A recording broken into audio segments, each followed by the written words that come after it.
it's together. And then this was a scene, and you know, Chris and I talked a lot about this sequence, you know, in this scene of Clark scene. Is it a memory? Is it a ghost? Is it a conversation with yourself? I think those are all viable versions of this sequence, because it's really, in the end, you know, the Fortress of Solitude has become internalized by Superman into a conceptual, like, self-imposed solitude, you know?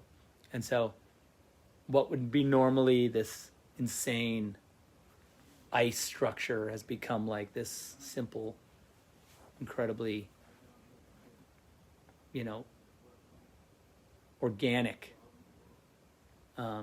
place. And sort of it's more of an idea of self-reflection, where he is experiencing in a sort of very Joseph Campbellian kind of way, this reconnection with, instead of going to talk to his space dad, if you will, he goes to his human father, who he's internalized, to teach him about the thing that he already knows, you know,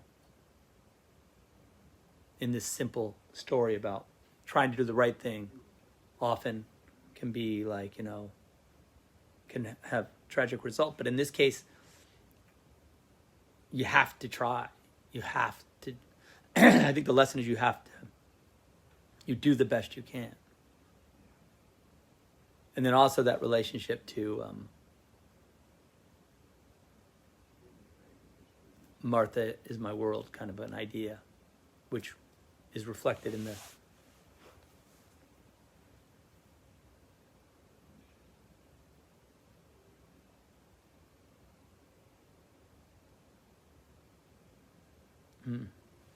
and then also, which is reflected in this notion that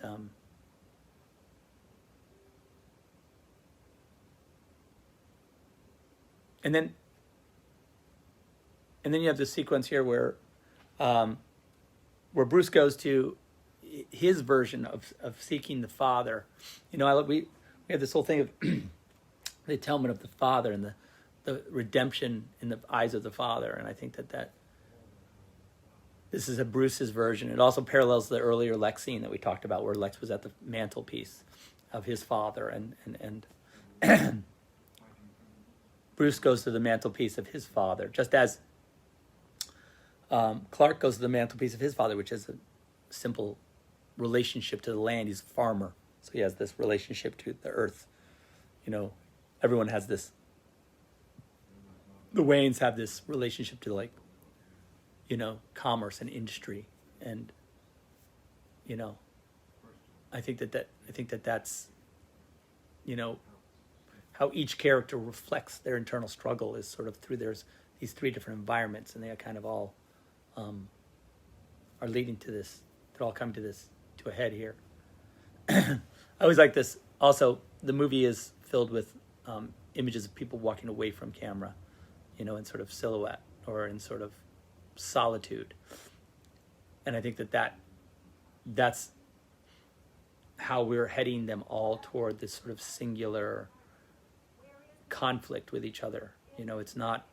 It is them alone facing nature, and then and nature representing, on one hand, their enemy or their adversary. You know.